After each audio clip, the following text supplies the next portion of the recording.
One of the things that has stopped a lot of God's people is this issue with patterns and the bloodlines. The bloodline is very powerful, and the patterns in your family is very powerful. You don't have to work hard for the patterns to repeat themselves.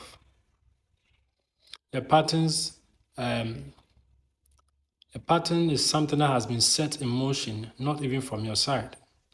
Sometimes your great ancestors who walked before you set certain things in motion. You don't struggle to repeat the patterns, but coming out of it or trying to live a different life as opposed to the pattern that happened easily in the family is very difficult. And this is it. You see, whatever pattern the previous generation failed to break, whatever pattern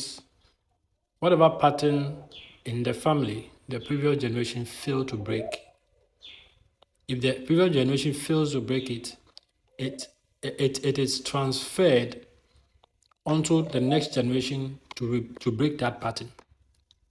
If your fathers could not break that pattern, the onus is on you.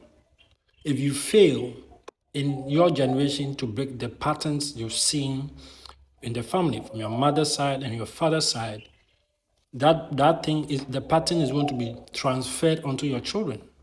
It's very important. It's very important that it's good we have the blood of Jesus that can set us free, that can break us out, and then wash us, cleanse us, and make us whole, so that we can fulfill purpose and destiny.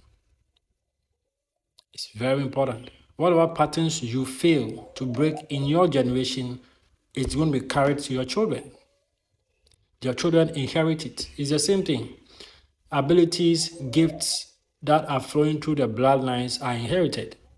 Also, blessings and curses that are flowing in the bloodline can also be inherited. This thing I'm talking about is very powerful, very important, and a lot of people miss it. It doesn't matter how successful you are, it doesn't matter how wealthy you've become. Nothing stops the pattern except you decide. The first issue is even identifying it in the first place, because a lot of people overlook certain things. A lot of people overlook these patterns and the bloodline, the issues with the bloodline, the things that happen so easily in the bloodline. A lot of people overlook it, and then they only realize in their latter days